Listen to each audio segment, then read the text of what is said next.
ہمارا گاؤں زیادہ قریب تھا بارڈر کے، تو ہمیں آنے میں بہت آسانی ہوئی. جن لوگوں کے گاؤں زیادہ دور تھے نا تو بہت تکلیفیں آئیں. تو آپ یہ سمجھیں کہ سکھوں نے ہندوؤں نے راستے میں گھیر کر ان کا کچھ تو خون کیا، اتنا خون بہایا، استغفر اللہ. ہمارے مسلمانوں میں وہ کیفیت نہیں تھی یہاں قتل و غارت کرنے کی جو ان لوگوں نے شروع کی، ہندوؤں اور سکھوں نے. تو جب وہاں سے نہروں میں لاشیں بہتی ہوئی آئیں اور پانی رنگین ہو گیا خون سے، اس وقت پھر مسلمانوں کو طیش آیا. اور پھر ایک واقعہ یہ بھی ہوا کہ امرتسر سے جو گاڑی مسافروں کو مسلمانوں کو لے کر لاہور آتی تھی نا، اس میں عورتیں ہائے ہائے استغفر اللہ، کسی کا کوئی حصہ کٹا ہوا ہے، کسی کا کوئی حصہ کٹا ہوا ہے.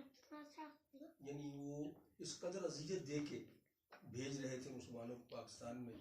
تو پھر مسلمانوں کو بڑی تکلیف ہوئی. پھر انہوں نے لاہور میں بڑی بڑی بلڈنگوں کو، ہندوؤں کے مکانوں کو گرایا، آگ لگائی، جو ہندو کو مل گیا سو قتل کیا، جو سکھ مل گیا سو قتل کیا. ان مسلمانوں نے بعد میں یہ قتل و غارت شروع کی، پہلے انہوں نے نہیں کی، پہل ان لوگوں نے کی. کافر کے ذہن میں تصور یہ ہوتا ہے کہ مسلمان کو مارنا ہے، اور مسلمان کے ذہن میں یہ تصور ہوتا ہے کہ بھائی جہاں تک کوشش ہو سکے اگر یہ ہمارے قبضے میں ہے تو اس کو سمجھاؤ جا کے مسلمان کر لو. اگر یہ مانتا ہے کلمہ پڑھتا ہے تو الحمدللہ، اگر نہیں کلمہ پڑھتا تو اس کے لیے پھر جزیے کا حکم ہے کہ بھائی جزیہ دو. اگر جزیہ میں نہیں دیتے تو پھر آؤ تلوار لے کر ہم اور آپ مقابلہ کریں گے. یہ اسلام نے اللہ پاک نے بڑی نرمی اور رحم دلی رکھی.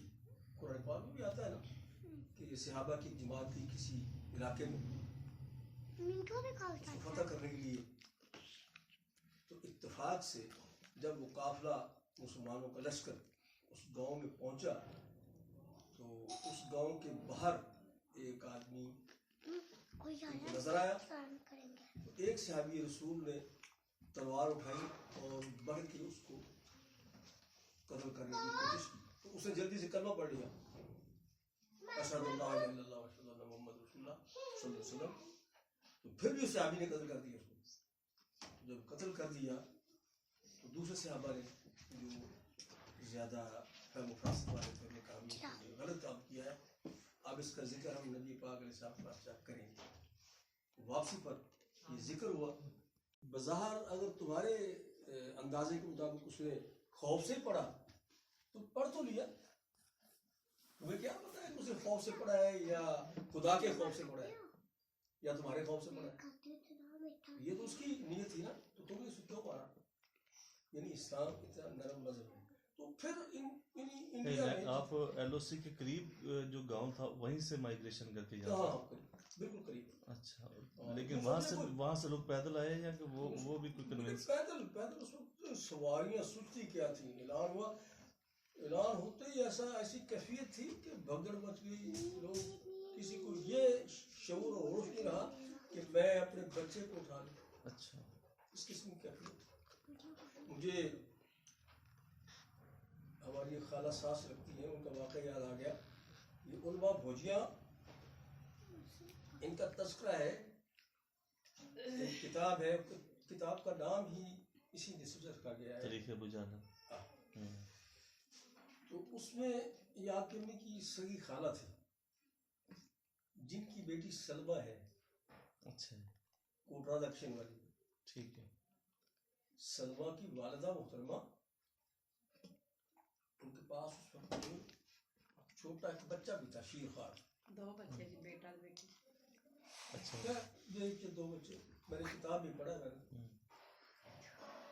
جب ان کا قافلہ آ رہا تھا نا تو بھوجیاں میں جو علماء جتنے بھی تھے نا وہاں مسلمان زیادہ تھے، عالم بھی زیادہ تھے اور دلیر حوصلے والے بھی تھے. وہ یوں سمجھو پارٹیشن سے پہلے تو ان کی یہ کیفیت تھی کہ وہ کسی ہندو اور سکھ کو، جیسے ہم بولتے ہیں کہ پھنگن بھی نہیں سکتے تھے، ایسی کیفیت تھی ان کا. وہاں دھاک بیٹھی تھی، روب تھا، دبدبہ تھا. تو اس دبدبے اور روب کی وجہ سے اب سکھوں اور ہندوؤں کو ان پر زیادہ دکھ تھا, غصہ تھا کہ یہ وہ مسلمان ہیں جو ہمارے ساتھ ایسے سلوک کرتے رہے. پھر وہ ان کے انتظار میں تھے راستے میں سکھ اور ہندو کہ ان کا قافلہ آئے اور ہم ان کو قتل کریں, تہس نہس کریں, ان کو ماریں. چنانچہ جب یہ قافلہ بارڈر کے قریب جہاں وہ چھپے ہوئے تھے ان کے قریب جب آیا تو انہوں نے حملہ کر دیا. اتفاق ایسا ہوا کہ آدمی جتنے تھے وہ ان تک دوڑ گئے.